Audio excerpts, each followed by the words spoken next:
I mean, so you shared some great examples here. What are some specific examples where your strengths, like in onboarding, program launches, or operational management, made a significant impact?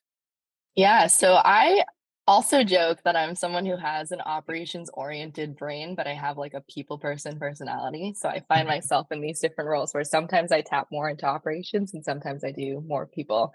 But what I found is that in a lot of the fast paced roles I was in, there was just a lack of documentation on systems and processes, or there was just inconsistency in terms of how we're doing certain processes or how we're using a system, right? And what that would look like is sometimes our documents were outdated or there was a lot of information that was living in different people's heads, which is great. But then that means that there's 20 versions of doing something.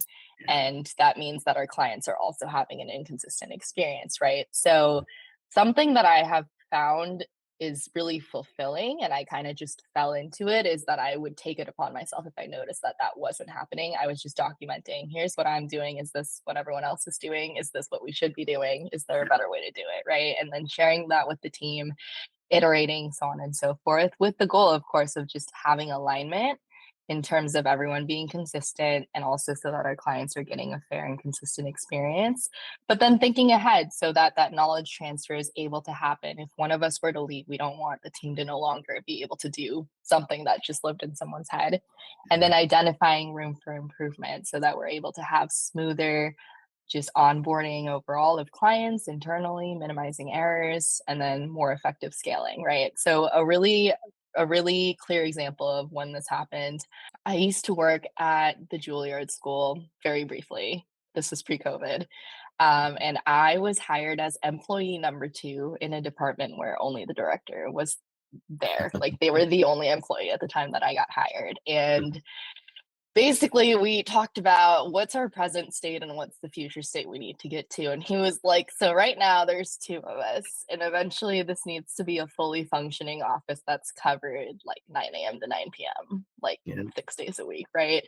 Yeah. So I took on the task of recruiting, hiring, onboarding, and eventually supervising a student staff of over 40 people as someone who had never managed a team before, like Wow. ever. I had never been a manager per se with that title.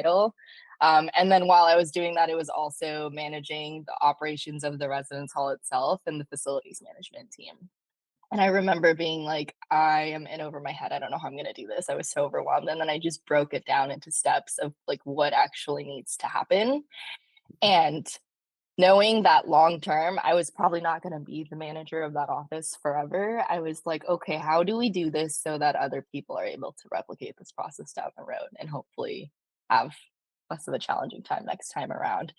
And eventually what I found was it was the documenting, it was the asking for feedback, iterating, and just constantly staying in communication with my students that I was supervising. It really led to a cohesive team. I could sense that they all felt like they were part of the team.